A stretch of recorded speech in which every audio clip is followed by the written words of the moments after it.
relevant evidence that is common cause. It's not disputed.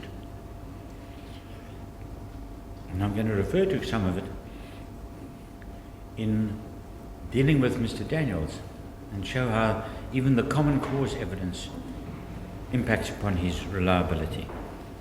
But just to highlight the most important aspects of evidence that are common cause and or not disputed. Number one, the report of Dr. Timmernsma. She examined the accused, I think it was on the Thursday, maybe the Friday, after the death of his wife on the Sunday. Now the background to that I need to just clarify.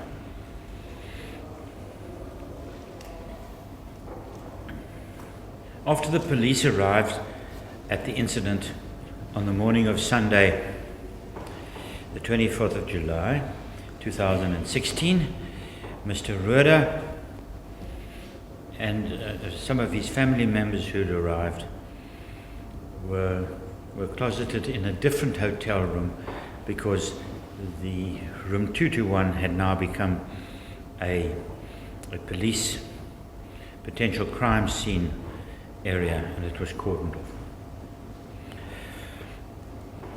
I can't imagine the emotions and everything that were interplaying between the family members in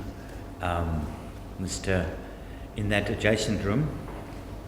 I do know that the accused's father-in-law went and had a confidential chat to the police at some stage or other, and then came back and asked the accused if he could examine his hands and his forearms for injuries.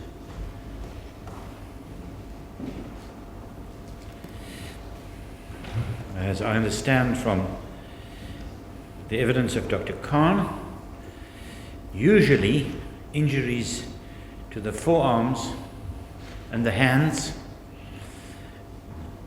are associated with this type of murder.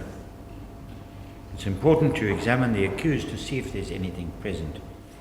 Also, another thing that is often associated with this sort of violence is, or are, scrapings under the fingernails. In any event, it is common cause that Mr. Rohde, the accused, had no injuries whatsoever to his hands or his forearms. It is also common cause that ultimately, when scrapings for DNA, etc., were done under his fingernails and those of the deceased, nothing sinister, if I could just put it blandly like that, was discovered. In other words, nothing to implicate the accused whatsoever emerged from any of the DNA studies, the fingerprint studies, the blood splatter studies, or any related studies. The accused on that Sunday was asked to make a statement. His in-laws, and in particular I believe Mr. Norton, said to him, no, you shouldn't make a statement without a lawyer or something like that. And his attitude was, I've got nothing to hide. I'm just going to write out a statement as to what happened. And he proceeded to do that. Not, if we're looking at probabilities, I would suggest the anticipated or expected conduct of a seasoned conspirator who had simulated a suicide. In any event, he was then asked to present himself to be clinically examined by Dr. Albertson. And it's common cause that he presented himself to be clinically examined, and he waited 2 hours, and then he was told that she had cancelled the examination. We have on record an affidavit from her that she erred in cancelling that examination. But the fact of the matter, what I'm trying to drive at is, we have there an indication of complete cooperation, unreserved on the part of the accused. He wasn't the accused at that stage. He then provided all his contact numbers and flew to Johannesburg, and the reason why he did that was his 3 daughters, minor daughters, needed their father to be with them because the news had come through that their mother had died. And it is understandable, I think, that he wanted to get back there. But he said, if there's any need or any reason to have me down, please let me know and I'll be down in Cape Town like a flash. And so it happened that a few days later, he got a phone call from Sergeant Apollos to say to him,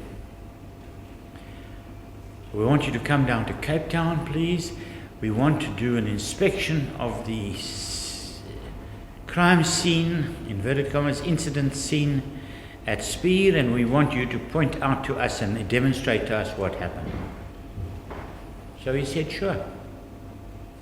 And he got on the plane and he flew down to Cape Town forthwith. He was met by his then attorney, a certain Mr. Hassan, and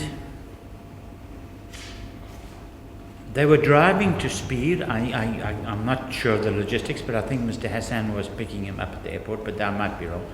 But they were driving together to Spuy to meet Sergeant Apollos when they got a message to say that demonstration had been cancelled.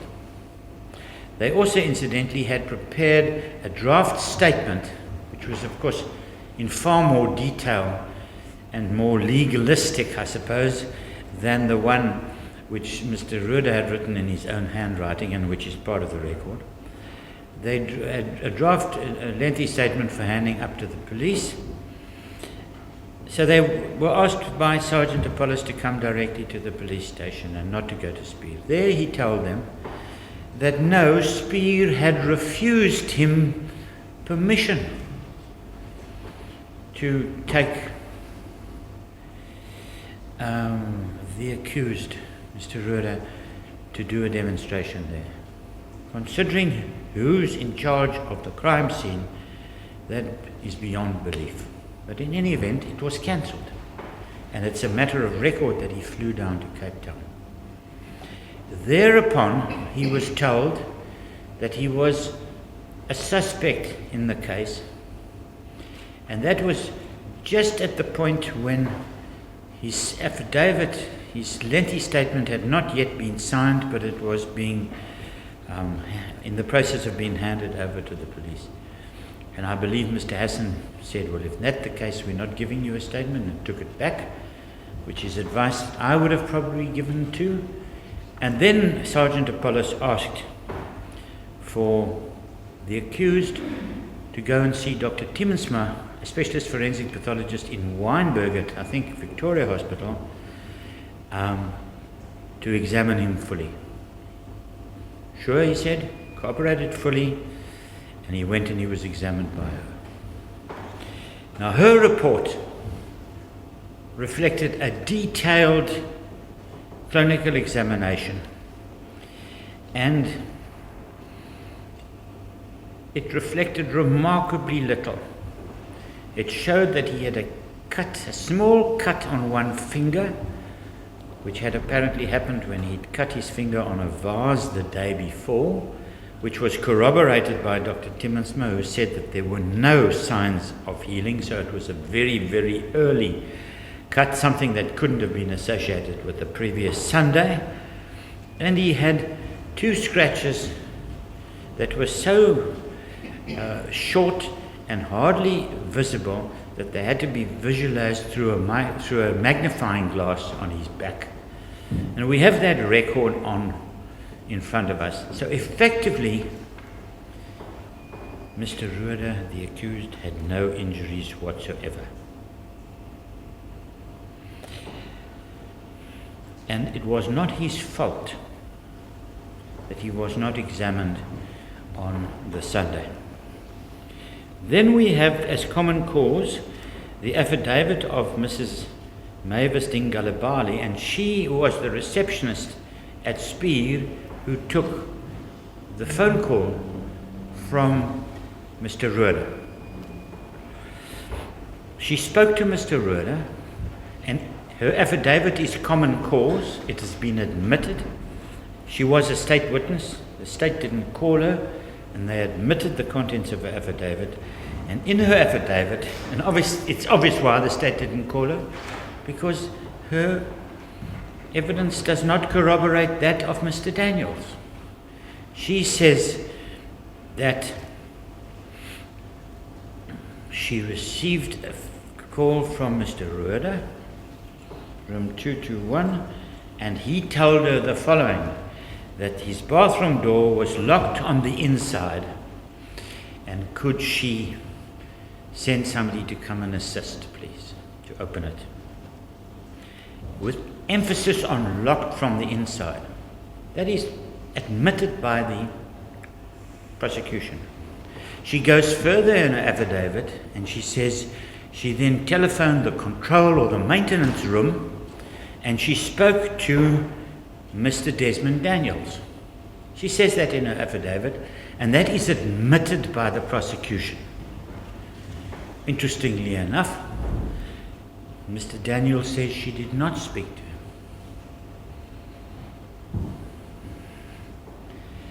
So we have his version versus what the prosecution has admitted.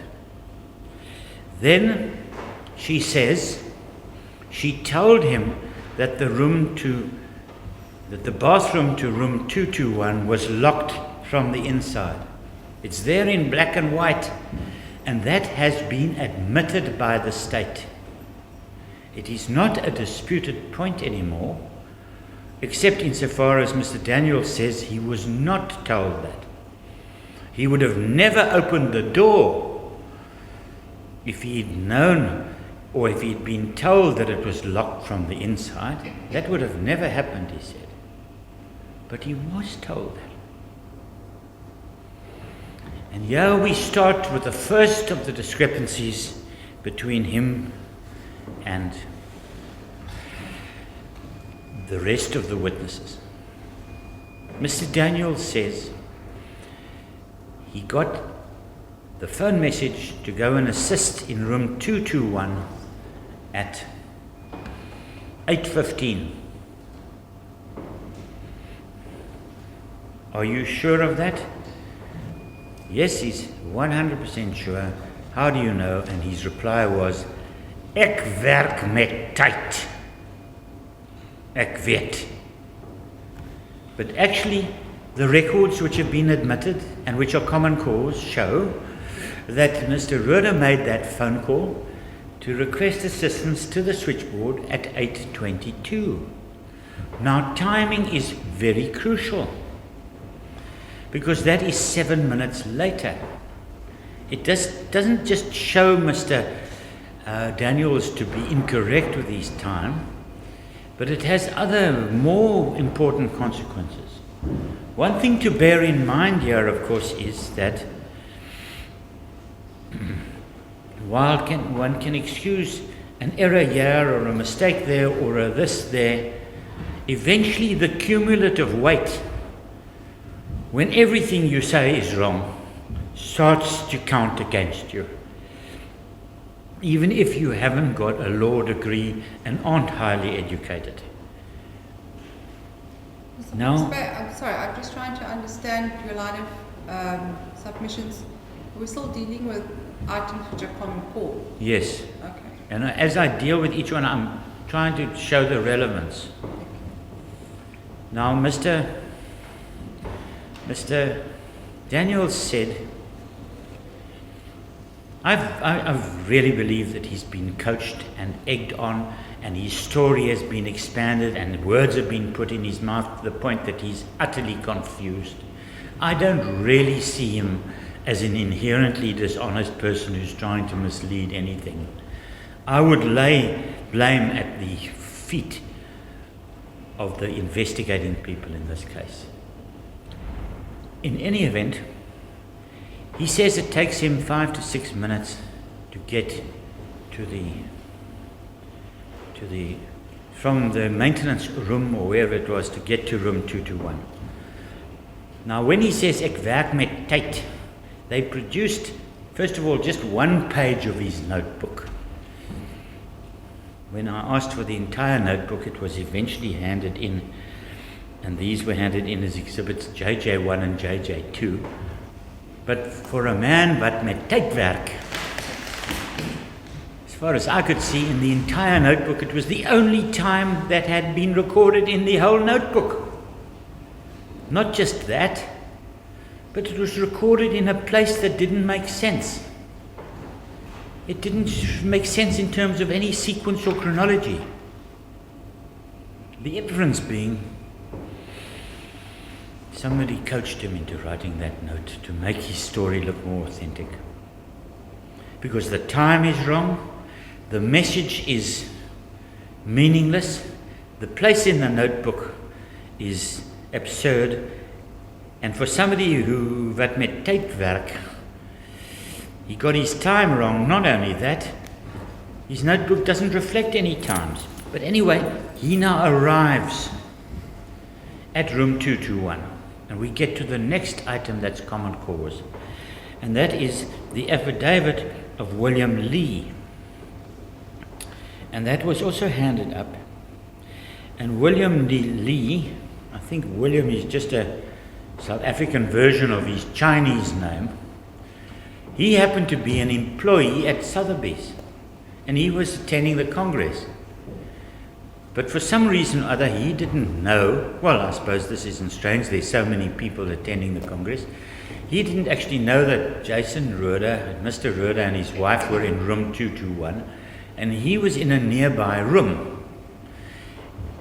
And he was leaving, I presume, to go back to wherever he came from, because he was waiting outside his room for a porter. And he saw Mr. Daniels arrive, go into room 221, and come out 5, maybe 10 minutes later.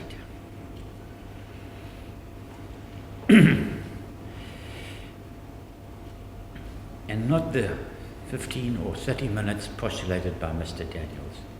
But in any event, Mr. Lee then said that Mr. Daniels came out and said the following to him: Ek kan dit nie glo nie, ek kan dit nie glo nie, sy het haarself opgehang.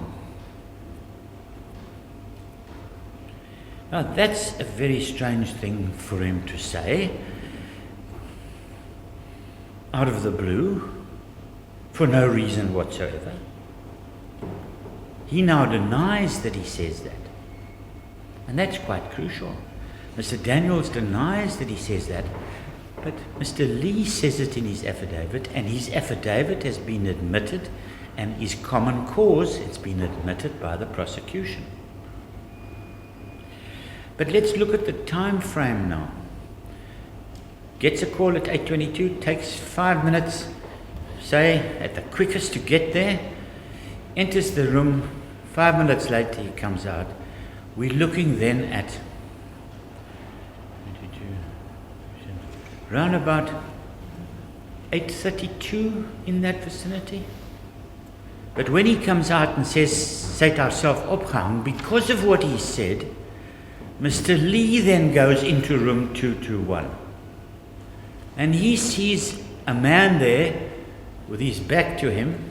He also sees a woman who's naked from her torso downwards, or below that, and with the man attempting CPR on her, or doing cardiopulmonary resuscitation. So just on that, his affidavit says that when he looked into the bathroom, let's put it this way, it's when he looked away in the position that he was standing, he looked away because he saw the woman was naked, that he heard sounds which he can only understand to be CPR sounds. As the court please, I'm perfectly happy with that.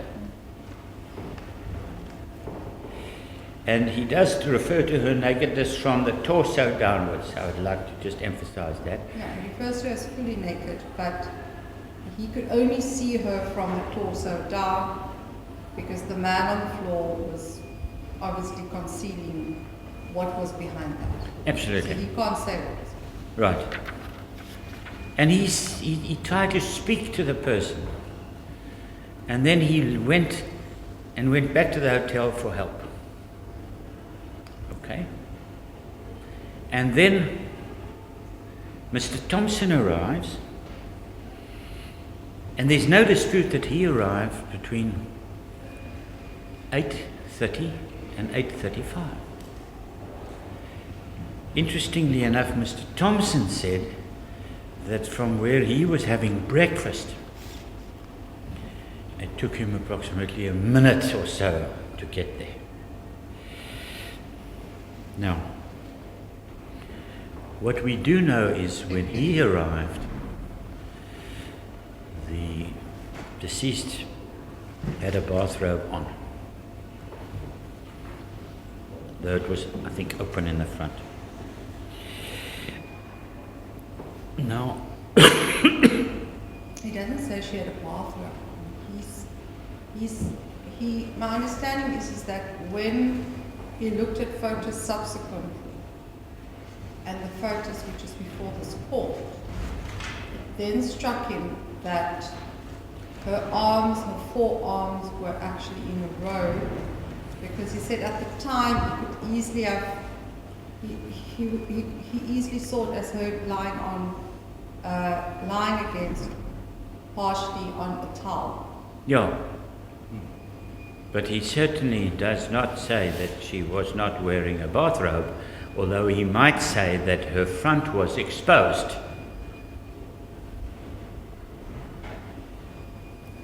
Now, I'm going to get back to that in a moment, reverting now to the aspects that are common cause. The contents of the affidavit of Mrs. Holmes are common cause. Mrs. Norton, that's about her bruising and her propensity to bruise and the cause of those bruises. It's also common cause that she was well known to bruise easily. It's never been disputed that she bruised so easily that as a young adolescent she was suspected of suffering from leukemia and was tested for that, but fortunately the diagnosis was excluded. Next point, the prescriptions which were handed in, 2 prescriptions by Dr. Steenkamp, the contents thereof are common cause.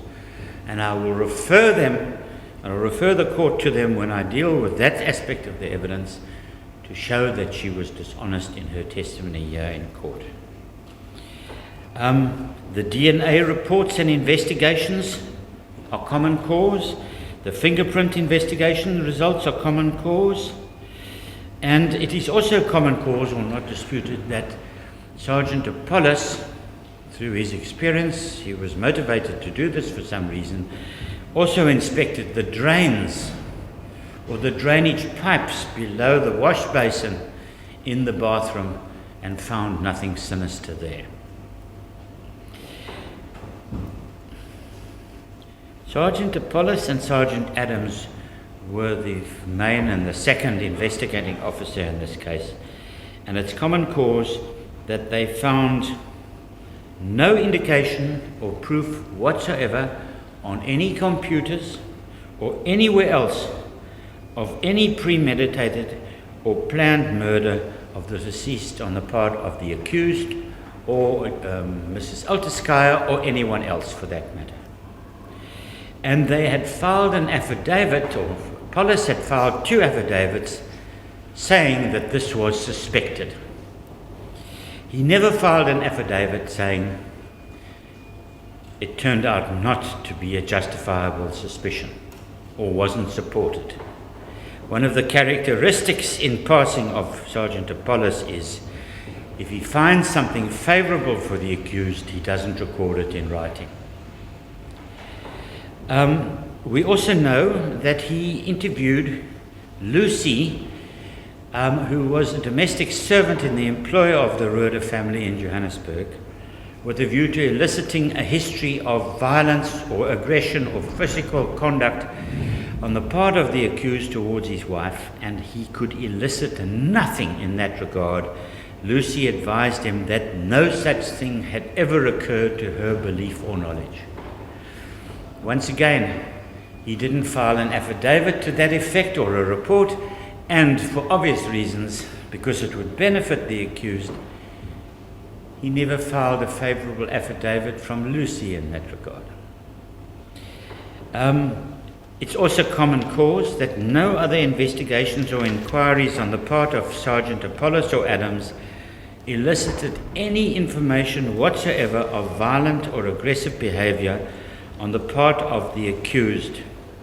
It's also common cause that Sergeant Apollos told Dr. Khan that the deceased did not have any meaningful or significant medical condition that could play a role in this matter at the autopsy. Sergeant Apollos would have us believe that on the Saturday night in Johannesburg,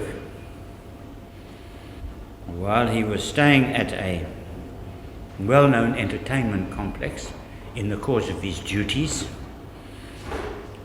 that he received an anonymous phone call telling him, be careful of Mr. Rohde, he's about to skip the country and he's moving money with a view to doing that. And that was the main reason underpinning his unexpected and immediate arrest of Mr. Rohde up there in Johannesburg.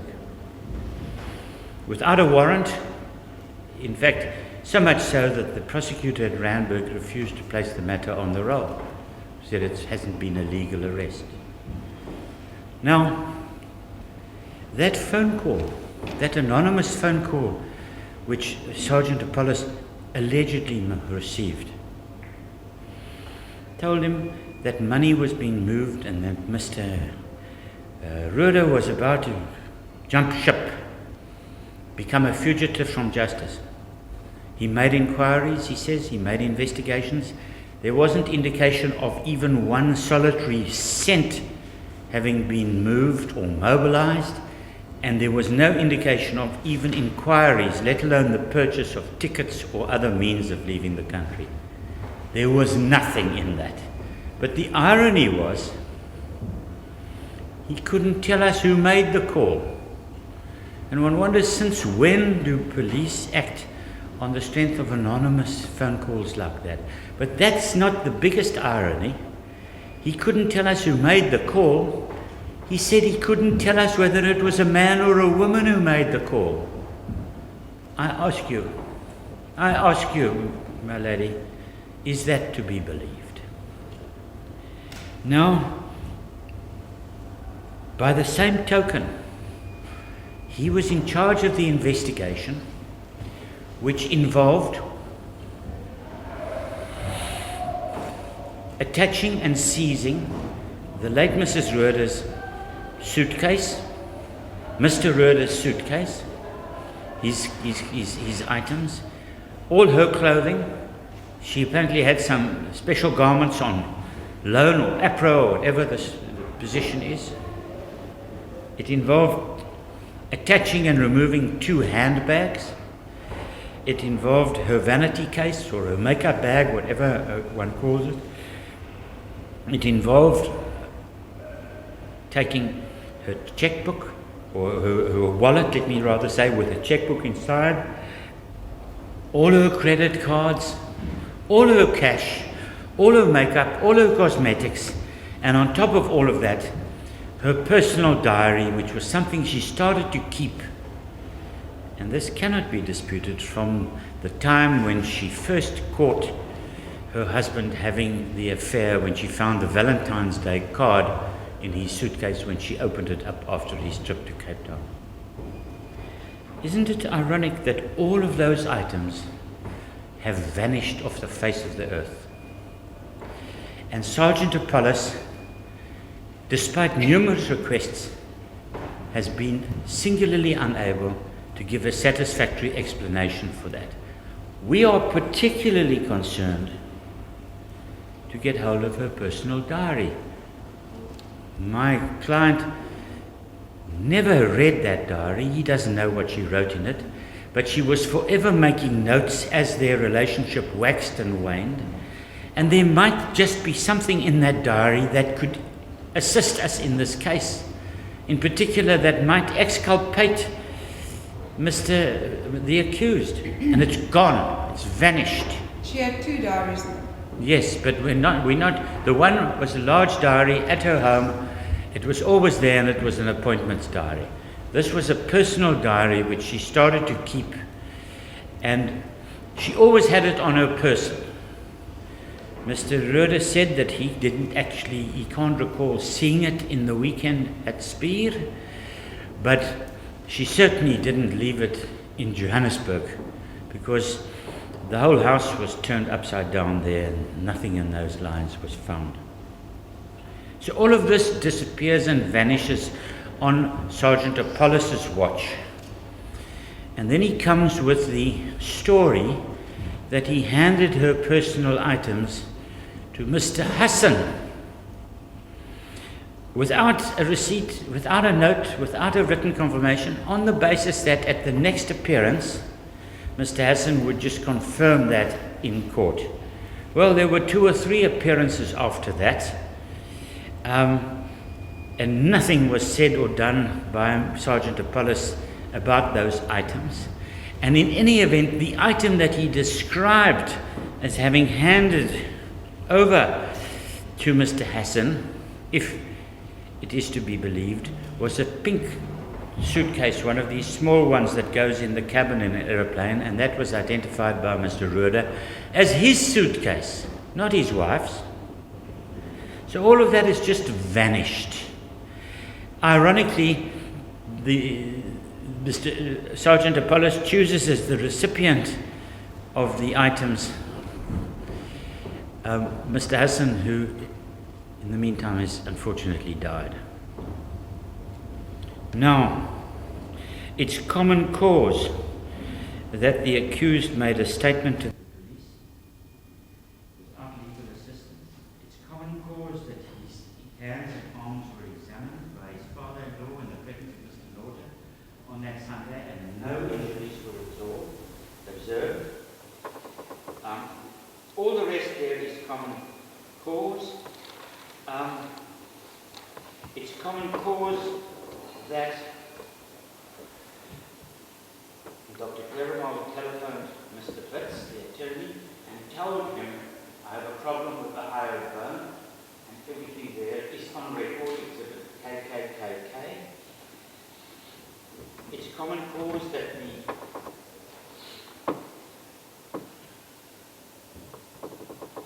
original handwritten incident C notes of Dr. Khan and the original handwritten autopsy reports of Dr. Khan have been repeatedly requested. They've been denied the defense.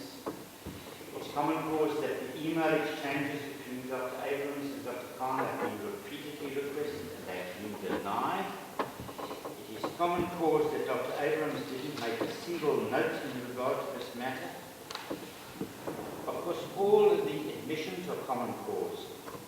The following is also common cause, that an SMS was sent from the deceased's mobile telephone at 7, I think it was 12 minutes past 7 in the morning of the 24th of July, and it's common cause that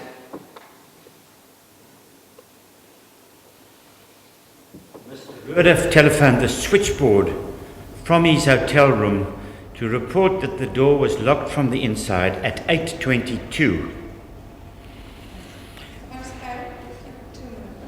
As the court please.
Thank you, my lady. My lady, it is the testimony of Mr. Daniels that when he left the bathroom, he went and used the house telephone in room 221 to make a call for help to whoever. It's common cause that no such call was made from that room. That is, of course, before he walked out and spoke in the presence of Mr. Lee, saying, I can't believe it, she hung herself.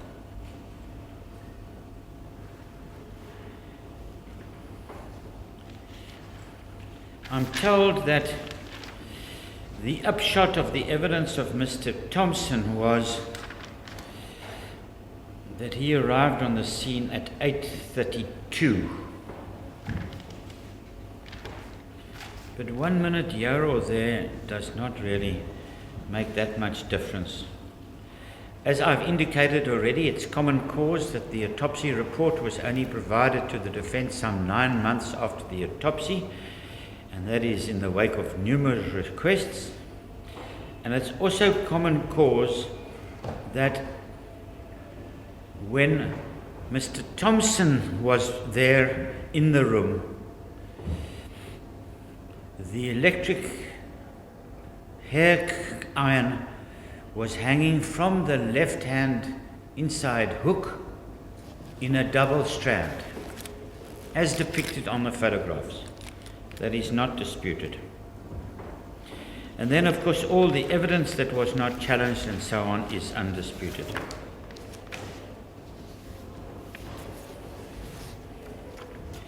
I'm not going to reiterate the evidence relating to the braking strain weights and the suspension weights and so on and so forth with regard to the electric cord, saving to say one thing. When this case started, my learned friend for the prosecution labored under the mistaken belief, and this was his approach, that if any meaningful weight were to be hung or suspended using that electric cord, it would reflect a history. In other words, even if it didn't exceed the breaking point or breaking strain point or tensile strength of that cord, it would leave behind a history in the cord. In other words, let's just get a hypothetical example on record. If you took that cord and you hung a 10 kilogram weight on it, which is of course far below the breaking point, and you did that on a single cord, and then you removed that weight, you would afterwards on examination be able to pick up a history from examining that cord that such a weight had hung on it. That was the approach of the prosecution. And of course you can see how this might be used to say, but no weight from the deceased was hung on the cord because there was no such history. But unfortunately for the prosecution, Colonel Poolman indicated that as long as the weight that is suspended on that cord does not exceed the breaking point, and the breaking point, as I understood it, was 40 kilograms for a single cord, as long as that was not exceeded, you would never see any history of a weight having suspended. So, to put it in a nutshell, if a 34 kilogram force was exerted on that cord and then later relieved, you wouldn't be able to tell it by examining the cord. It was also undisputed evidence, never been challenged, although I dare say Dr. Khan and Dr. Abrams didn't seem to be aware of this, that in the case of a partial hanging, depending on what part or parts of the body are suspended, you would get a reduction in the downward force or mass. So whereas a body weighing 52 kilograms that is totally suspended in the air will exert a downward force on the ligature of 52 kilograms, to express it in layman's terms. If you have a partial hanging, that will be reduced, and there are various percentages available to calculate, but something in the order of 65%, in other words, 35% of the weight downward force will be removed if you have a partial hanging that only involves the feet touching the ground. And then if the feet and the knees are touching, then it's greater than 35%. And of course, if you're sitting on the ground, it's even greater, and so on and so forth. Now, against that background of those points, I must now turn to the evidence of Mr. Daniels. And the problem with his evidence is to try and decide what aspects of his evidence are important or crucial, what aspects of his evidence are peripheral, and must you ignore all the mistakes and errors, even if they are proliferated, with regard to peripheral issues? Or do you look at his evidence as a whole and eventually come to the conclusion, actually, it's just not good enough?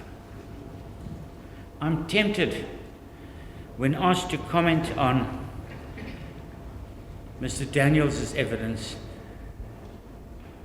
to say only 3 words, and they are geen commentaar nie, because that's what he said in answer to 2 out of every 3 questions that were put to him.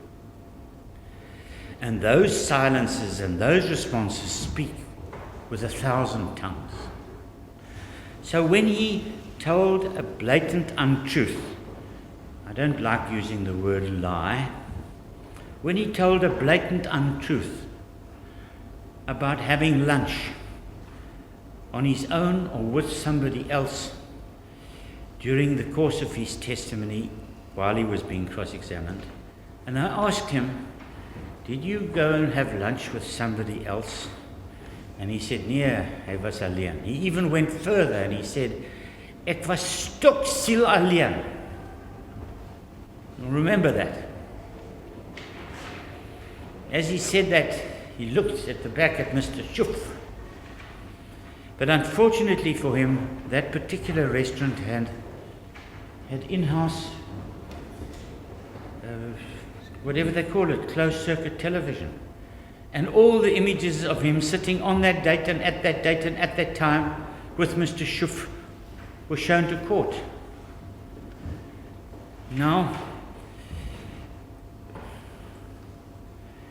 the subject matter of his dishonesty is not so important, but the fact that he was dishonest to me has a relevance. And when these photographs were put to him, even then, his response was, geen commentaar nie. Now then you would expect to say, I'm sorry, when you asked me that question, I got a fright. I thought, I shouldn't be eating with somebody, and so I told a quick little lie.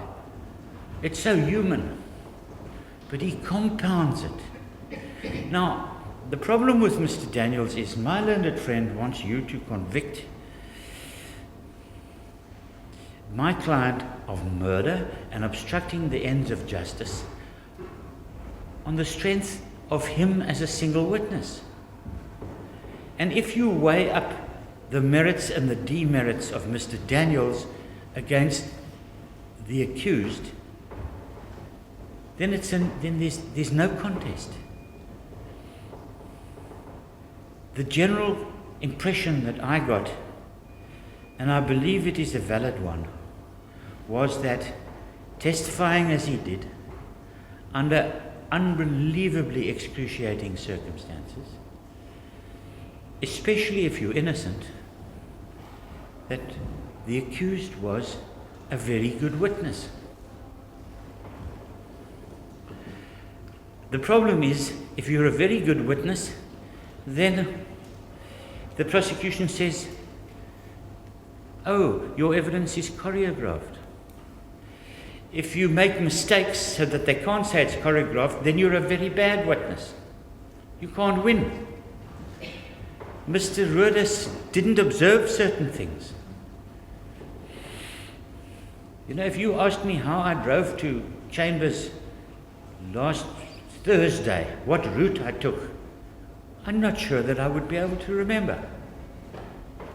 But we expect him to count the number of coils around his wife's neck when he's holding her dead body in his hands and he's facing a situation that is beyond belief and absolutely excruciating, and he's needing help.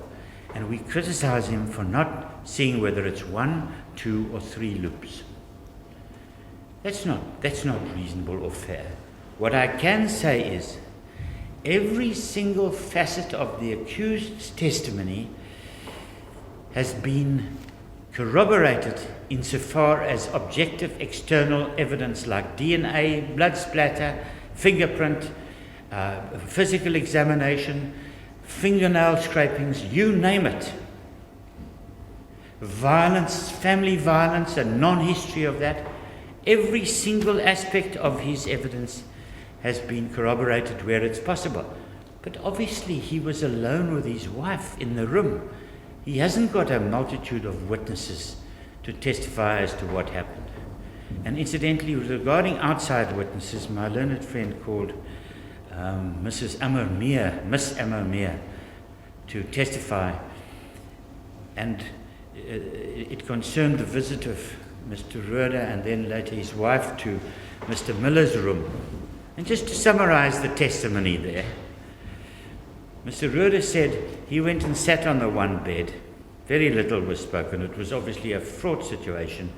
And his wife came in and she called for him several times at the door, but she never moved into the room and put her hand on his shoulder or anything.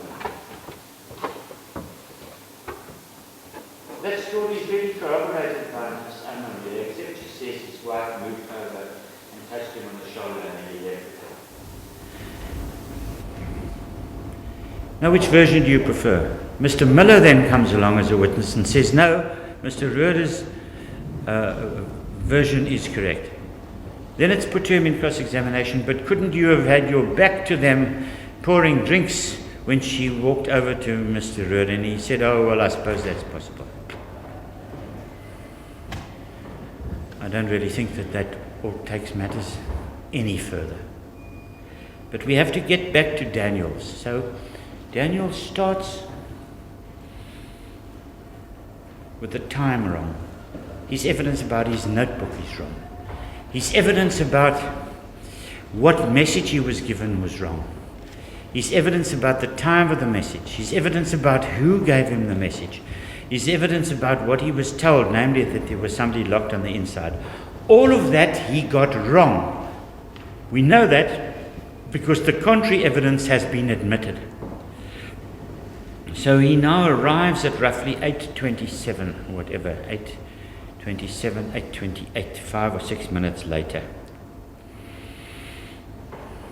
And he says he was never told that the door was locked from the inside. If he'd been told that the door was locked from the inside, he wouldn't have opened the door himself. He would have just unlocked it. But if we look at his affidavits, LL1, LL2, and LL3, and I'm going to refer the court to them, and particularly the photographs, unfortunately they're Afrikaans and they confuse between a deurloopmaak and a deuroopsluit and so on and so forth. But what we do know is, by Mr. Rohde and by Mrs. Mavis, he was told that the door was locked on the inside, so he knew there would be somebody inside. So that shoots his own version in flames. It counts heavily against him. At the inspection in loco, we had a look at the window. Pardon? At the inspection in loco, you would recall we had a look at the window. I think it was photo 50 of that album. Illustrates one of the forensic officers jumping in through the window. So if the window is vertical, it opens, someone in the bathroom can get out. So, is it so correct that what you're saying, that if he was told the bathroom door is locked from the inside, does that mean that someone has to be on the inside still?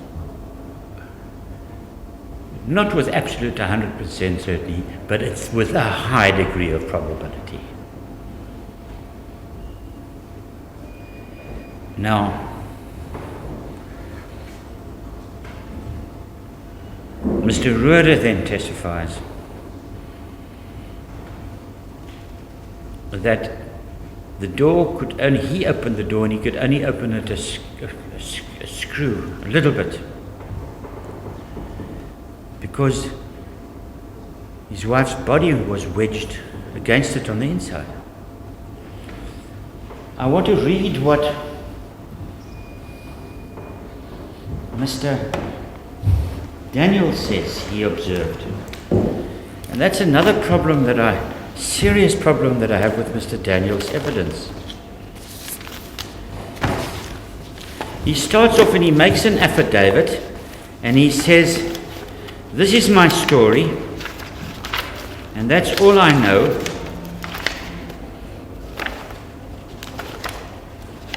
And then the next thing, he's got a whole lot more information.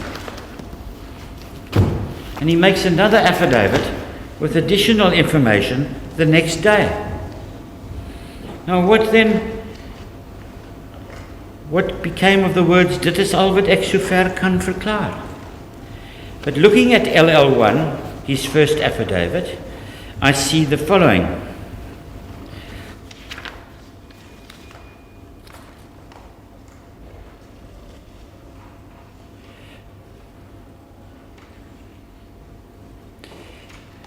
He says the kontrolkamer het hom in kennis gestel dat kamer 221 se badkamer deur gesluit is en kan nie oop nie.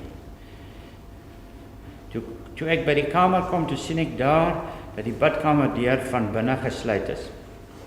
Ek het toe 'n skreewedraaier geneem en die deur oopgemaak. Ek het toe 'n persoon, 'n wit vrou op die badkamergrond sien lê op haar rug. Well, it later turned out that is not true. He never saw that. At the absolute most, all he ever saw was a little segment of her lower legs. So that is surely one of the crucial aspects, and it's wrong. He goes on to say daar was 'n draad om haar nek, en meneer Jason Rohde, die vrou se man, het vir my gesê ek moet hom help. Ek het toe meneer Rohde gehelp om die draad, curler, hairdryer, van haar nek af te haal. Now why did Mr. Rohde need help to remove a loose cord around the neck?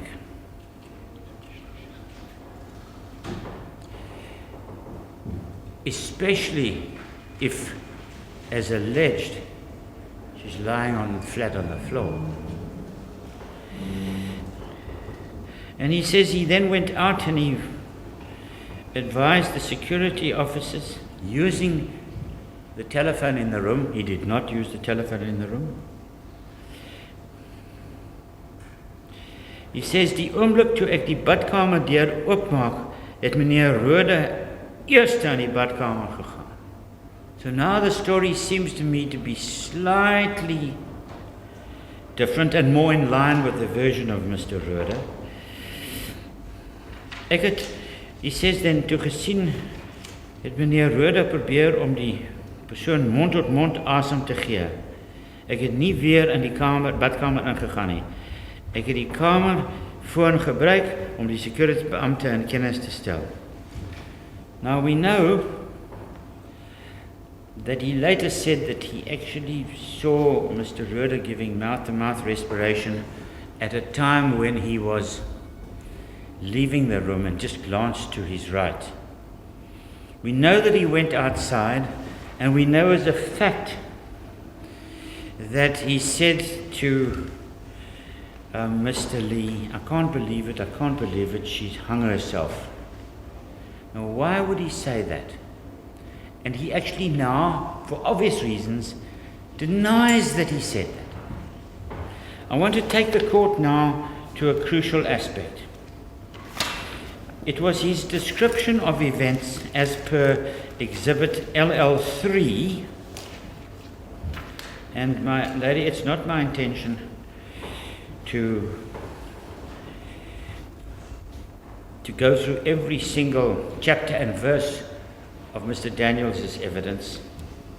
My submission is that to any reasonable person, he was an appallingly poor witness. But if we look at LL3 and we go to paragraph 6 thereof, we have a crucial aspect. There he is demonstrating to us how it was attached to the top hook, number one, and he also testified and demonstrated that the hair curling iron instrument was at the top and it was pointing upwards in such a way that the point of the curling iron was above the level of the top of the door. That was clearly and unambiguously his testimony.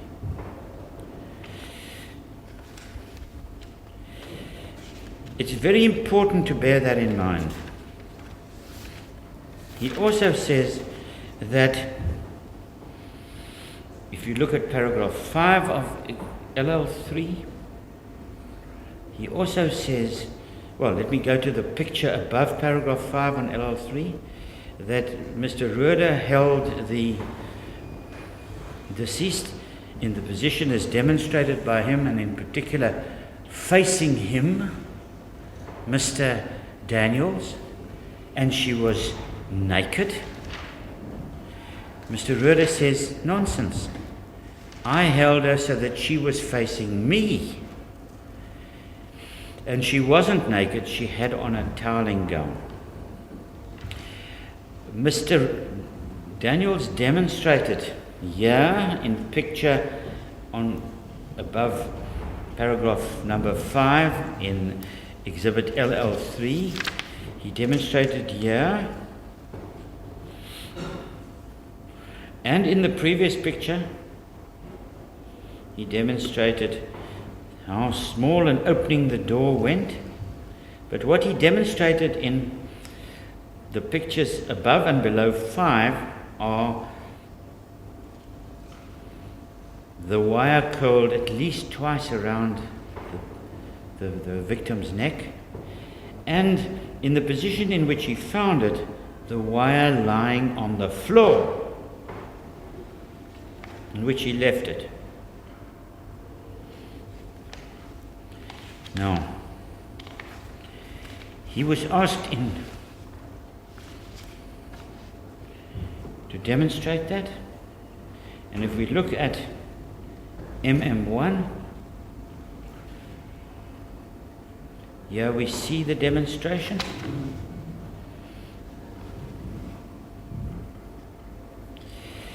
If we look at MM2, the demonstration using the exact same curling iron, and we recall the evidence that I put to him, you will note that in every single one of these demonstrations, the curling iron is pointing downwards. It is not pointing above the top of the level of the door. You will also note that in every one of these demonstrations under the heading of pictures MM2, where the police lady is used to demonstrate, there are either 2 or 3 loops around her neck. That is what he visualized. Photograph 7 is another demonstration of that. Here he shows how things were. Look, photograph 7 and photograph 8. He says that's how Mr. Rohde held him, his wife. That's how the cord was. That's how it was hanging on the hook. Can you see the long distance between his wife and the cord on the top of the hook? Now, a better demonstration is to be observed in photograph 11. And the reason why I refer to that is because Dr. Perumal commented on that. And he unequivocally stated that that is impossible, that is not consistent with his findings. And then, on behalf of the defense, exhibits NN were handed in, which were all the pictures of Mr. Daniels having lunch, as denied by him. Stocksilalian. Then we have the demonstration that I asked him to give under PP. And once again, we see all these loops. And he was asked, please demonstrate how the electric curling iron was sticking up above the level of the door. And if you look at PP7, he wrapped that around the hook once, twice, thrice, 7, 8, 9, 10, 11 times. And he couldn't get the curling iron to be in the position that he testified it had been in. Now, his evidence is supposedly to be accepted. And where are the crucial aspects of his evidence? I suppose one important aspect is, did he open the door or did Mr. Rohde open the door? Another important aspect would be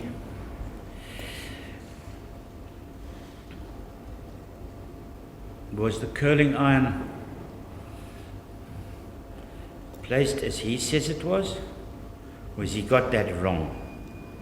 The interesting thing is that the first time he gave a demonstration involved an enormous expansion on his previous affidavits. It involved a huge addition of information against the background of 2 affidavits where he'd said, dis al wat ek kan onthou of ek kan niks verder sê nie. And this final affidavit, LL3, was made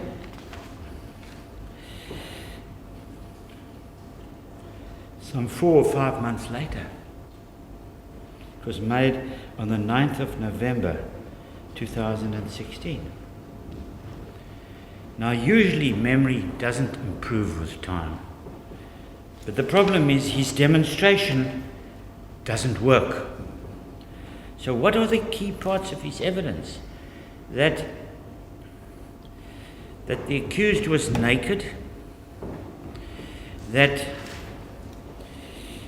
there was one strand hanging from the door,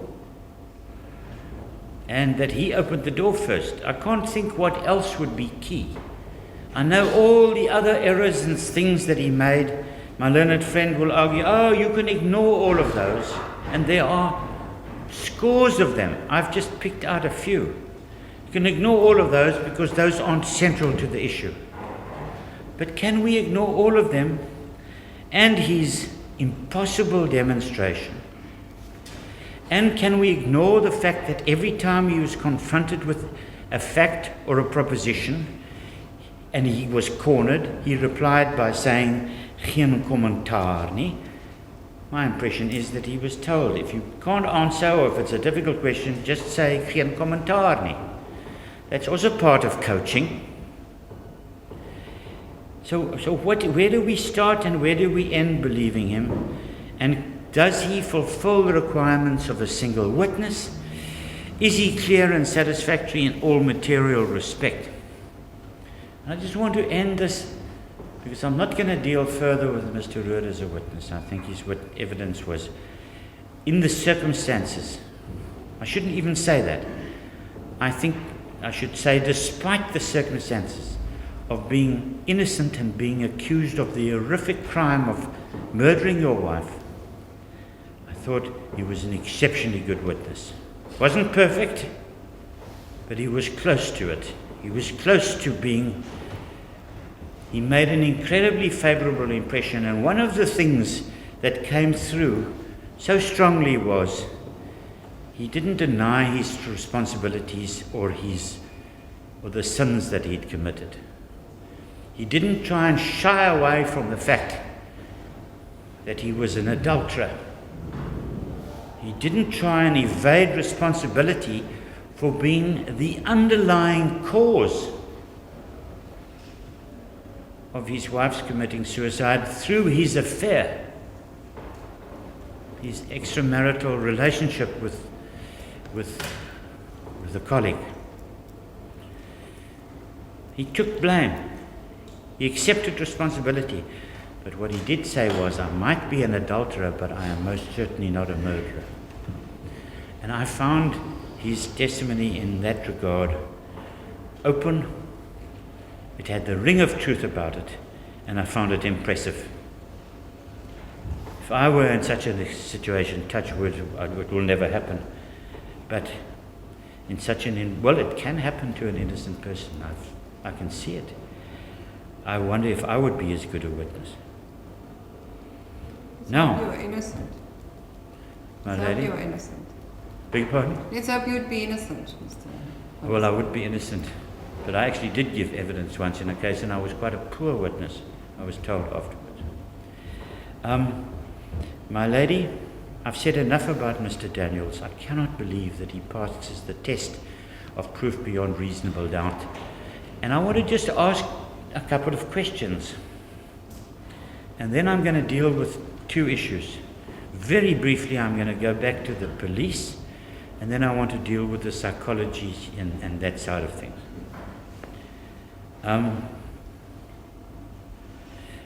I can't for the life of me think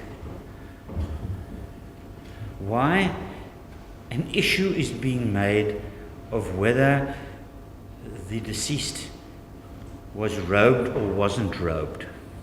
Let's just imagine that she committed suicide when she was naked. Let's just say she sat in the bath, she had a bath, she got depressed, she jumped out of the bath, and she hung herself without putting any clothes on. Why would there be an urgency, or what would be gained by later trying to put a dressing gown on her? I can't see anything to be gained by that. If she committed suicide naked or with clothes on, it doesn't make any difference. And the other thing is, what about the cord? Why on earth, what would motivate me in the position of the accused, even if I were a murderer, to change the configuration of the cord on the back of the door? What's to be gained by it? You can only gain something by it if you have the engineering mentality that says to you that it couldn't have been a single cord because it would have snapped. There's nothing to suggest that that entered into Mr. Rohde's mind. And let's just say it did. Well, I can't say that. I withdraw that point. Let's just look at the facts. There was a film called Silence of the Lambs, my lady, and it involved a psychopath called Dr. Hannibal Lecter. Now I think a psychopath is referred to as a person with an antisocial personality disorder. But he had a habit of cannibalistically eating his victims, according to the film. But the chilling thing about the whole matter was somebody who was described him and said his pulse, his heart rate was being measured whilst he was eating the victim, and his pulse rate didn't increase by 1 beat from its normal amount. You've got to have a unique personality to be able to do that. Quite pathological. And if we look at the scenario that the state would have us believe, that's almost what they require of the accused. Because let's look at the time frame. Mr. Daniels arrives at about 27 minutes past 8. That's the best time we have available, maybe 28 minutes past 8. He waits there for 5 minutes or so. He's seen going in by Mr. Lee. He comes out. Mr. Lee says to Mr. Lee, she's hung herself. Mr. Lee goes in. He's not there for long, a minute or so. He comes out. 8:32. Oh, and Mr. Lee sees Mr. Rohde giving mouth-to-mouth respiration. Or that's the deduction that's made. Mr. Daniels, as he leaves the room, sees him giving mouth-to-mouth respiration, CPR. Mr. Lee leaves, and virtually instantaneously, Mr. Thompson arrives. Now, where does he get the time or the mental, the opportunity to work through this whole thing mentally and then to execute a change of the cord on the back of the door and to execute a dressing of the deceased with a bathrobe and to give CPR whenever anybody's looking through the door? It doesn't make sense. You need to be Superman to do all of that, particularly when there's no point. So, my submission is that the state's case was started through a cacophony of unfortunate inferences and conclusions that were not properly researched, and here we land up a year later. Now, the question arises, and this is coming to an end now. What role is there to play in this case from the point of view of the witnesses Nader, Newcomb, and Steenkamp?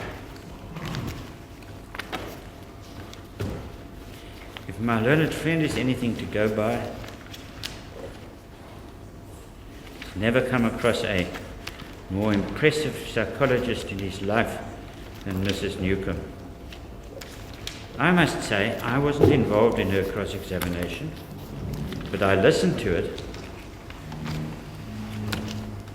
And in my experience of these things, I would say quite the opposite, quite the reverse.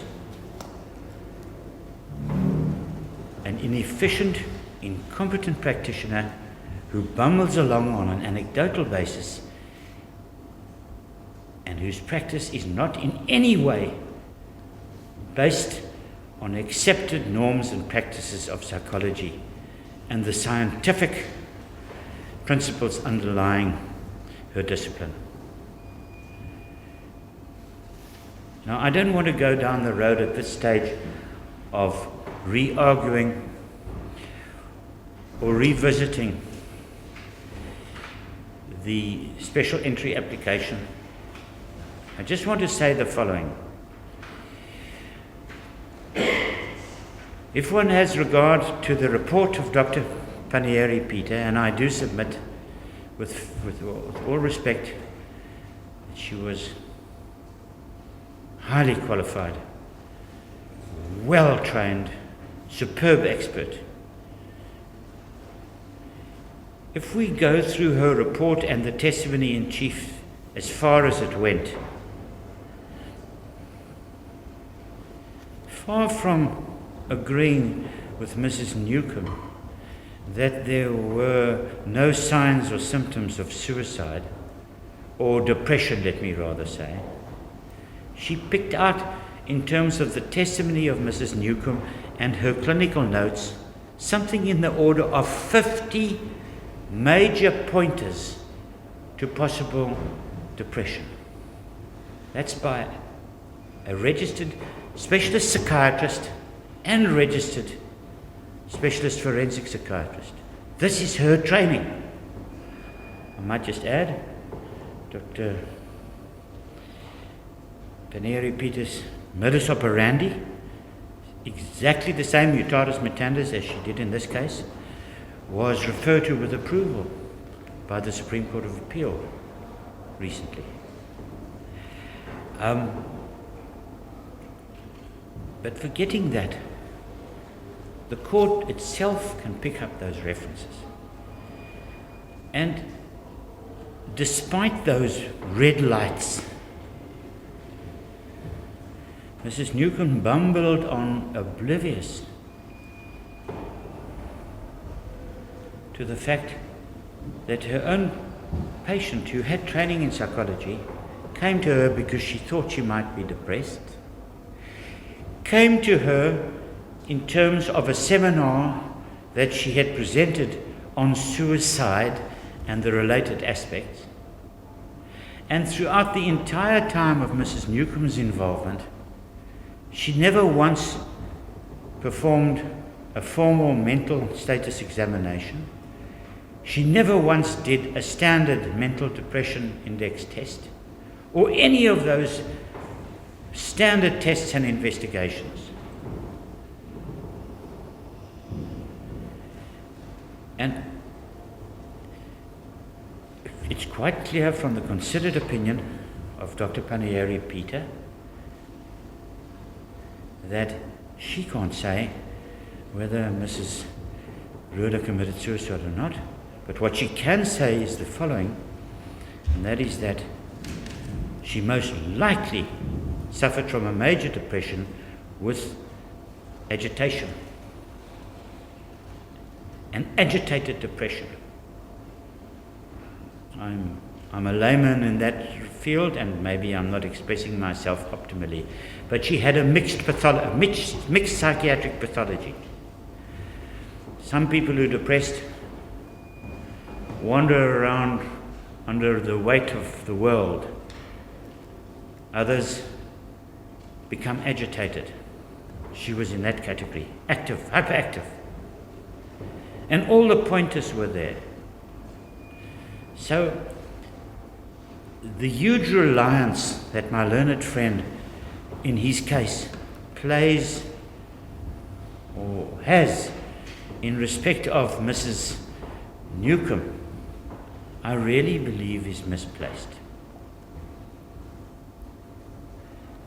She didn't measure up to the standards and norms applicable to her own profession, and the red lights were there. And to use her evidence to prove that the patient did not commit suicide is foolhardy. By contrast, we have the evidence of the marriage guidance counsellor. Now, I know she's not a psychologist, but a GP is also not a psychologist.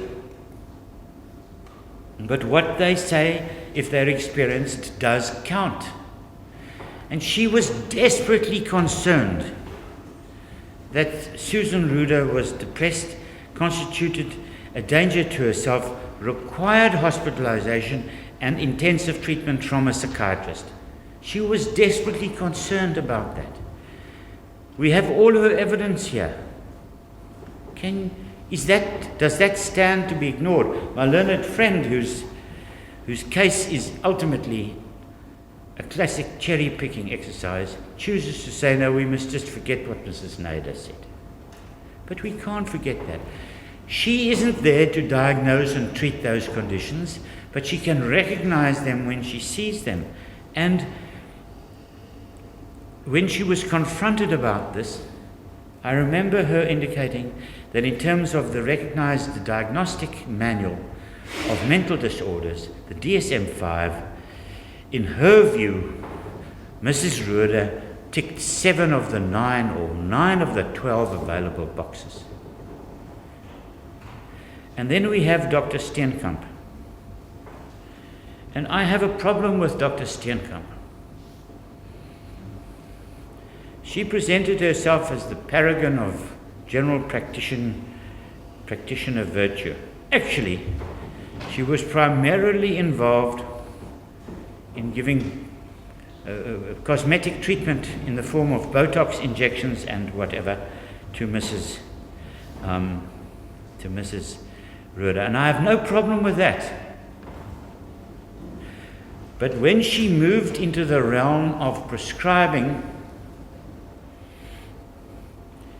serious dependence-producing drugs with major potential side effects, then she had a duty to do her job properly. Urbanol and Stolnox, the package inserts are part of the record.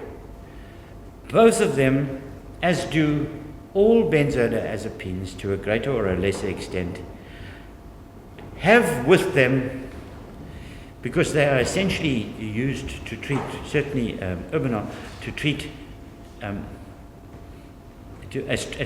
anxiolytic treatment, most of them have a propensity to increase suicidality, particularly in cases of undiagnosed accompanying depression.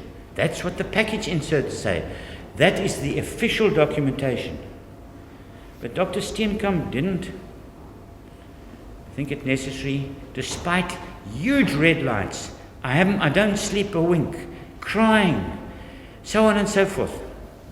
Despite all these huge red lights, she too doesn't do a proper mental status examination.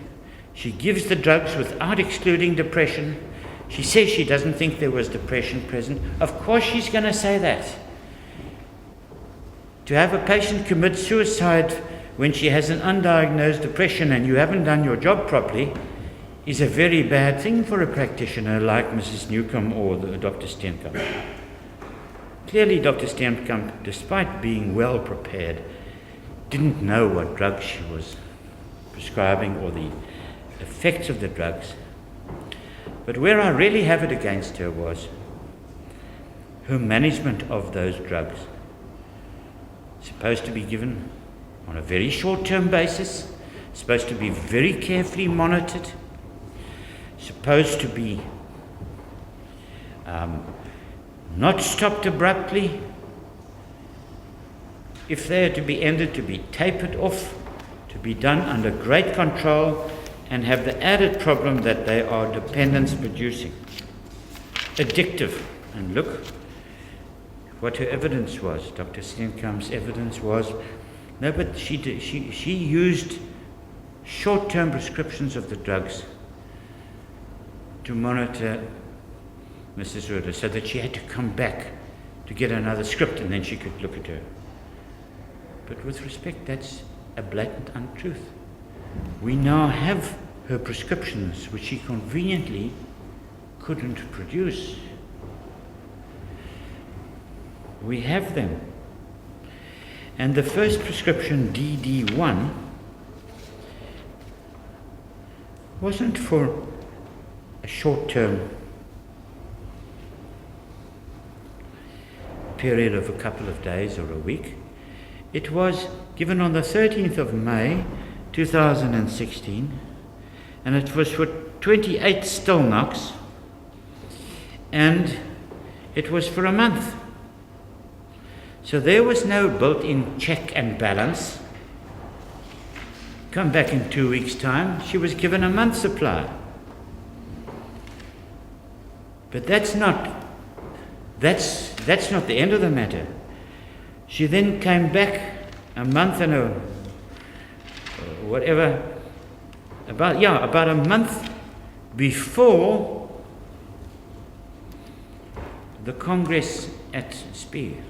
She came back on the 24th of June. And look at the script that was given her. One for Stolnox now, 28. One for Urbanol, 30. And the third one was for Trustan. But the interesting thing is she was prescribed a month's supply of each of these drugs, and built into this script were 2 repeats. So what now happened to the truthfulness of her allegation that Mrs. Rohde would come back in a couple of weeks' time for monitoring, and she would have to come back because that's the only way she could get her medicines. On the basis of this prescription, she was given carte blanche for 3 months. She didn't have to come back to the doctor, so she didn't tell us the truth there. Now, a further aspect that would have been canvassed with Dr. Daniels, which is of great importance, and I mention it especially because my learned friend raised the point, and that is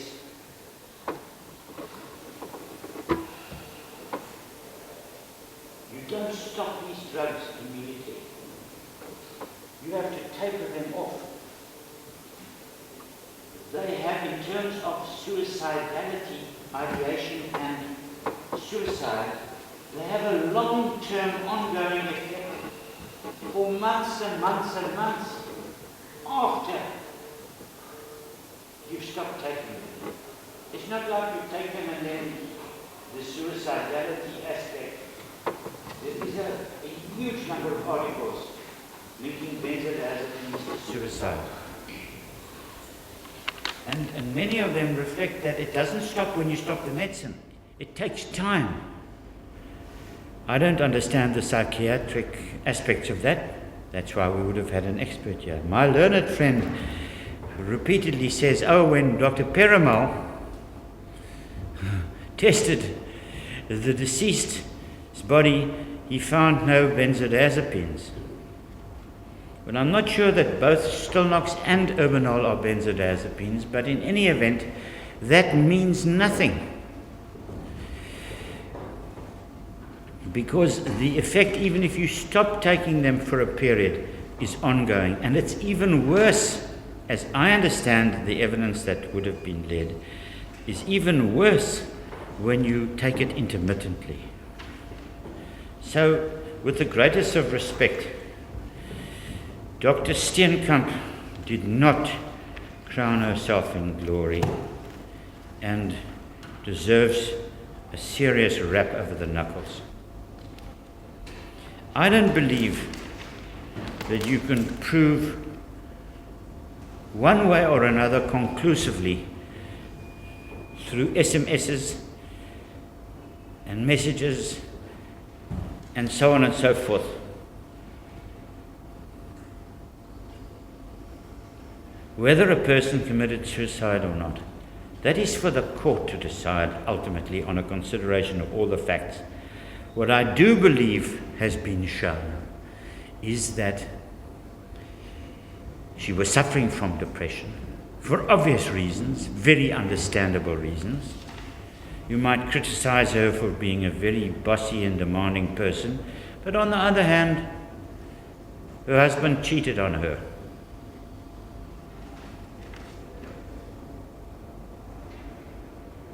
So she was understandably anxious and depressed, and all the red lights were there.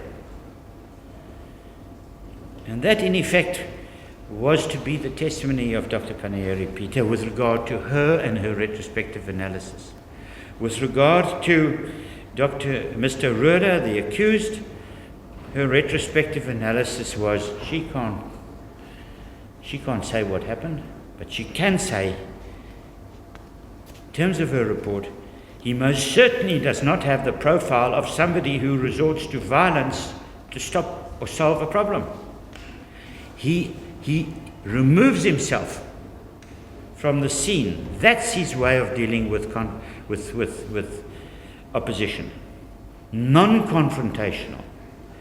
And I must say there was nothing whatsoever in his life that was investigated by the police which showed the opposite. So we have a case on the part of the prosecution that in the first instance depends on the pathology findings. There is a case which I just haven't been able to put my hand on now. I thought I'd brought it with me. A recent decision, I'm sure this court will know it well. Not sure if I've got it here. No. A recent decision of the appeal court. It concerned a well-known murder case. I just want to see if this isn't it. State versus Macabella. I think that is the case, my lady. My lady, I don't have to give the court a copy of it. I think it's also a case in which Professor Gert Simon featured. And it seems to me as if, while not on all fours with this case, it has a great deal in common. But the main argument that I want to present is the following. The accused, although he has no duty or onus to do so, has in effect, through his testimony and that of his experts, proved that the late Mrs. Rohde, the deceased, died by ligature hanging, ligature strangulation, at her own hand, and that the ligature in this matter was applied ante-mortem and not as postulated by the state as a post-mortem event in order to try and conceal his murder of her. I want to submit that the pathology findings, when properly considered and the witnesses and opinions properly taken into account, overwhelmingly faces the version presented by the defense, without there being a duty on the defense to prove anything. So, in terms of the test, has the state proved its case beyond reasonable doubt? On that point alone, the answer is an emphatic no. By the same token, relying on the testimony of Mr. Daniels as a single witness on what the state regards as crucial issues is fraught. And the state has advanced no reason why his version should be accepted above that of Mr. Rohde. And once again, the test is not whether Mr. Rohde has proved his innocence, but whether the state has proved his guilt beyond reasonable doubt. In other words, has the state proved that Mr. Rohde's version, seen as a whole, is not reasonably possibly true? And my submission is that there is a remarkable amount of support for his version to be found in various directions, if only in the absence of incriminating evidence that one would normally associate with the situation postulated by the state. And now we come to one other aspect, and that is, well, the last two aspects. The first one is the death of the deceased. My submission is that the deceased died at her own hand, and that the evidence overwhelmingly supports that. Whether she consciously, intentionally and deliberately committed suicide, in other words, she went into the bathroom and said, "This is it. I can't take it anymore," or "I've lost the battle." And incidentally, on that point, my reading of the case is that the cathartic moment, if that's the right term, that the moment of truth, the penny dropped, when they got back to the room after the function, and she caught her husband sending a message or deleting a message that he'd sent in the bathroom. That broke her back. And it explained that, and probably a combination of a bit too much to drink, explained her bizarre behavior in trailing around behind him. She wanted to get him back, and along the road he indicated to her, "This is it. I've had it now. When we get back to Johannesburg, we're going to set into motion, set the balls rolling." She knew what that meant. And this broke her. That is the scenario. That is one scenario. Another one is, and it's consistent with somebody who didn't like giving up, that she wanted to simulate a suicide, in other words, a parasuicide, to get help and attention. And it went miserably wrong. One of the sad things in that regard, and that is really a very real possibility, a cry for help. One of the sad things, as I see it, is if you try hanging, it's amazing how quickly unconsciousness occurs after the ligature is applied to the neck. It's within seconds. I had visions of dangling on a cord for minutes or long periods of time. It's not like that at all. But the point of no return is very quickly reached. Now that might explain, there are a lot of cases that get reported of people involved in deaths, self-inflicted deaths, who are involved in erotic type of asphyxial activities. Now I'm not really knowledgeable in that field, but once again, and I'm not suggesting that applies in this case, maybe she wasn't involved in even a cry for help, but maybe she was involved in a simulated experiment. What would it be like to commit suicide? How does one do it without any intention? And before she knew it, the die was cast. The last point that I want to canvass is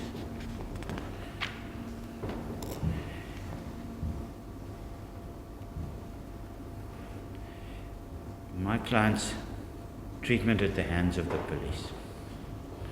My lady, I don't believe he was fairly treated. With the exception of when he was hospitalized earlier this year when he was suffering under the treatment of Dr. Stoloff for a major depressive episode superimposed on a major depression, there wasn't a single aspect of cooperation anywhere down the line. Not one where he didn't give 100%. I'm referring to complying with bail conditions, reporting to police stations, getting permission if he wanted to move, go on holiday. Before that, flying down to Cape Town to attend a demonstration. And what a pity that Sergeant Apollos didn't see his way clear to doing that demonstration with Mr. Rohde. What guilty person does that? Going to be examined, going a second time to be examined,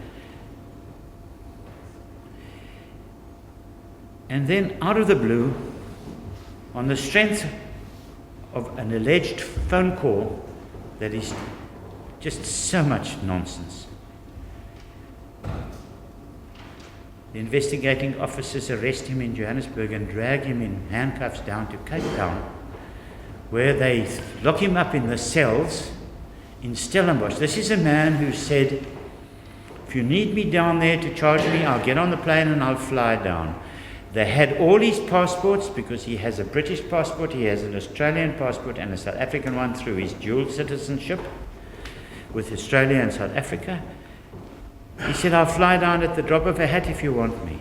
When he said, why are you arresting me on a dubious warrant, the answer was, and once again excuse my language, tell Mahailik, I don't make fucking arrests by appointment, or words to that effect. He was then incarcerated in the Stellenbosch cells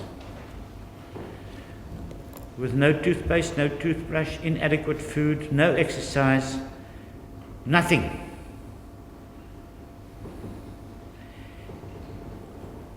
All his wife's possessions, all his wife's clothes, her handbag, forget for a moment even the personal diary, all her things in the possession of the police, and they've just vanished.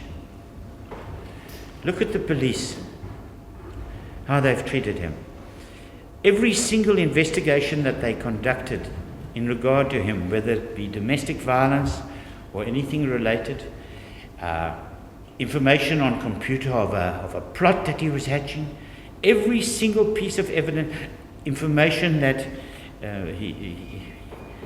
his wife bruised easily, every single piece of favorable information that the police obtained, that he wasn't flying from the country, that he hadn't bought any tickets, that he wasn't moving money, nothing of that gets put by the investigative officers down in writing. Now, my understanding is that an investigating officer, albeit employed by the state, is there essentially to see justice being done, so that a guilty person is found guilty and punished, and an innocent person is preferably not charged but given a fair hearing. And that just didn't happen. What happened to all Mrs. Rohde's clothing? What happened to her handbags? Her shoes? I mean, I don't know all the things that women carry around, but clothing, underclothing, shoes, makeup, cosmetics, personal items, you don't know what is there. Pills, Urbanol, Stilnox, she would have still had a big supply of that at that stage. No doubt she had that in her possession. All disappeared, just vanished. And I really, with respect, must place it on record that I take a dim view. Then we have the further issue.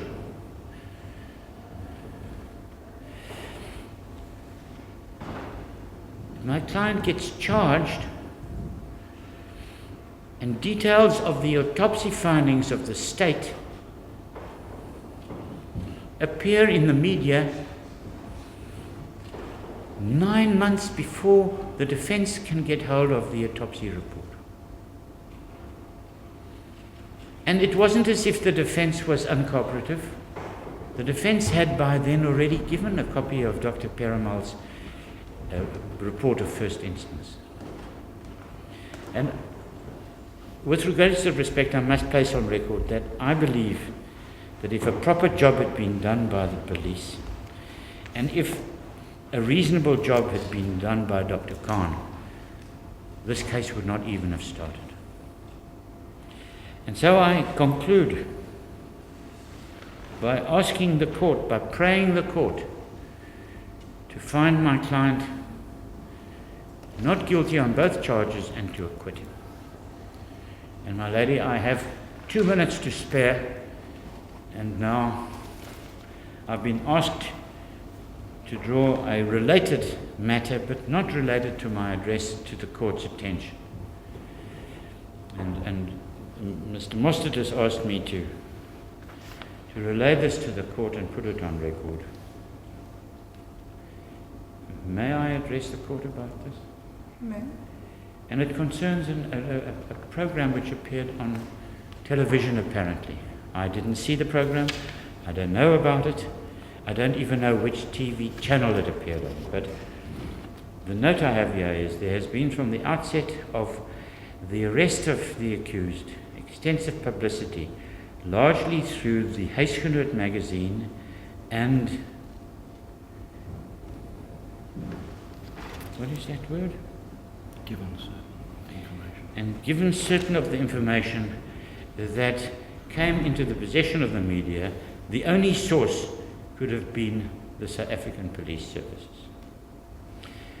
On the eve of the hearing last week on national television, what purported to be a documentary about the Susan Rohde murder case was broadcast. What is that word? Movie. The movie was narrated by 2 journalists, one of Network 24 and one of Huisgenoot, and the content of this movie prejudged the present case, and constituted a one-sided rendition of what purportedly took place and what followed from the time of the arrest of Mr. Rohde. It is believed by the defense that this constitutes a travesty of justice and is in contempt of court. The airing was orchestrated especially to appear days before this hearing. The defense is obliged to bring this to the attention of the court and would suggest that judicial cognizance should be taken of this and that the matter be referred to the Director of Public Prosecution. Thank you, my lady. As the court pleases. Thank you. Mr. van Niekerk, I won't give you half an hour. I think you need less than that. Yes, I agree. Far less. Lady, I'm not going to respond to various issues, especially now at the end of this hearing. I don't think this is not the appropriate forum for that. Can I just correct a statement made during the address about the moment that, according to the accused version, the deceased said, I cut my toe. As I understood it, and I might have been wrong, it was put to my lady that it happened at 7 o'clock in the morning on the Sunday. The record indicates differently on page 2338 and line 40. This was said when the deceased came back into the room, according to the accused. And the record also reflects in these evidence that he said, we heard her saying further, my fucking toe is bleeding. There's a difference from 7 o'clock in the morning, early when they came back.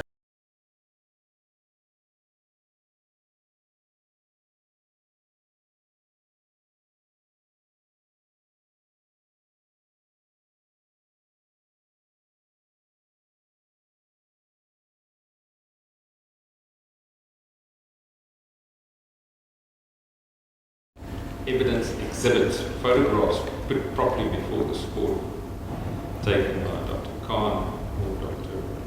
Perrimal.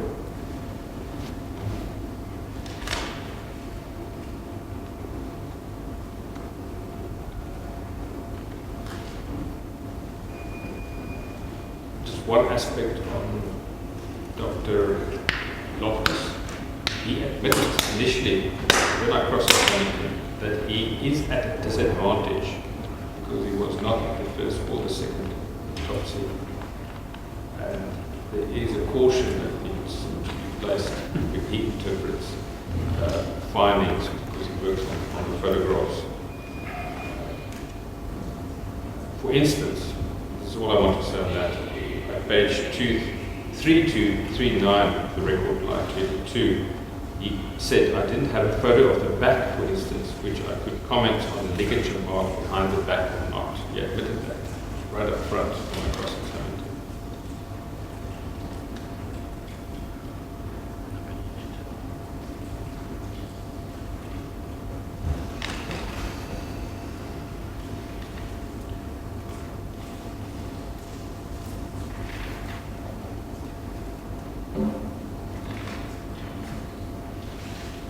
The state differs from the submissions made on the reliability and credibility of Desmond Daniels' evidence.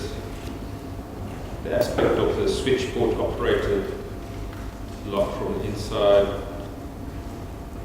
She spoke to Daniels, he didn't say no, he didn't receive it from her.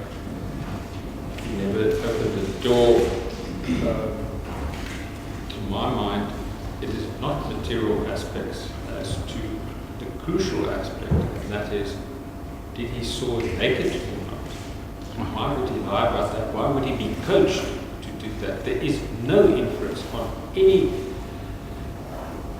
aspect that dealt or that happened on that Sunday morning before he took the first statement was taken, that he was coached to see that. That's crucial material.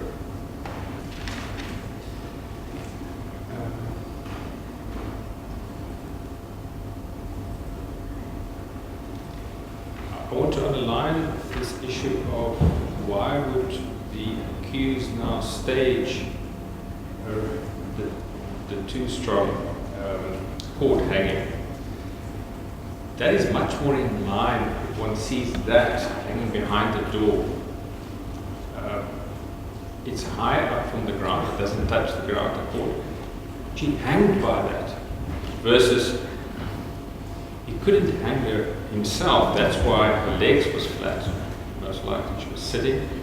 Daniels didn't see that. But that's how he initially staged it. And then he changed it.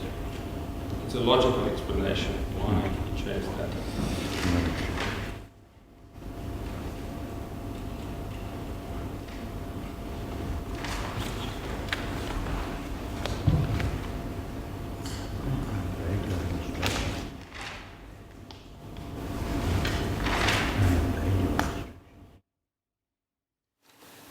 The whole aspect of Dr. Penuri Peter and the criticism now at the end towards Ms. Newcomb, Dr. Steenkamp's evidence. Clearly, and I've said that before, I think the court made the correct ruling stopping the evidence of Dr. Penuri Peter. She never interviewed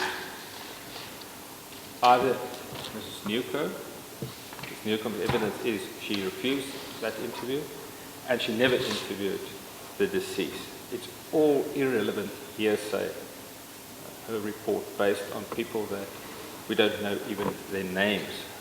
And from that she draws the conclusion she was suicidal, depression, suffered from a major depression.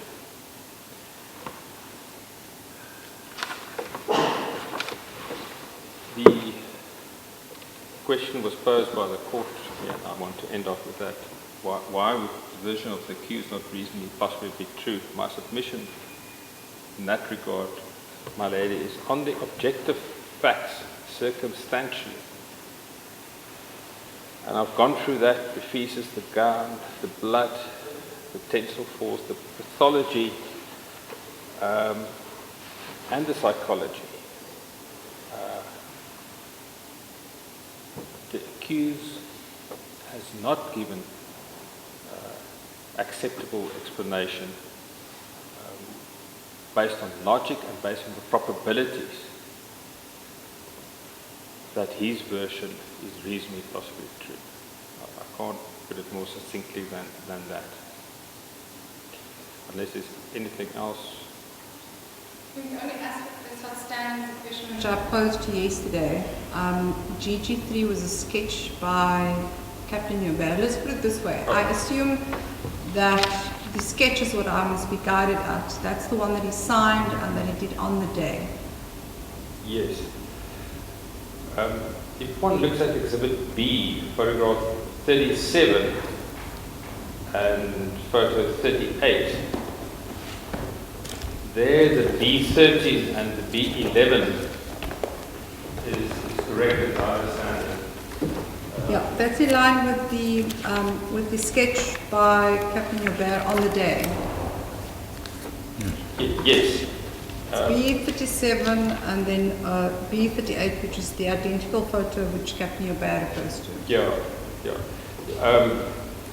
In his Annexure B, that is clearly a mistake. He interchanged the B13 and the B11. Thank you. That's good. Thank you very much. I am indebted to counsel for your heads and very much your elaborate submissions. Thank you to you, Mr. van Spuy, and thank you for keeping time with the time aspects which I've given. Mr. Rohde, we have reached the end of the closing submissions made. I will consider this matter. I am delivering judgment tomorrow at 10 o'clock. Your bail is extended on the same term, and I'll see you tomorrow at 10 o'clock. No. As the court please, my lady, will we be in this main court? I'm not sure. You'll have to double check with the court order. Thank you, madam.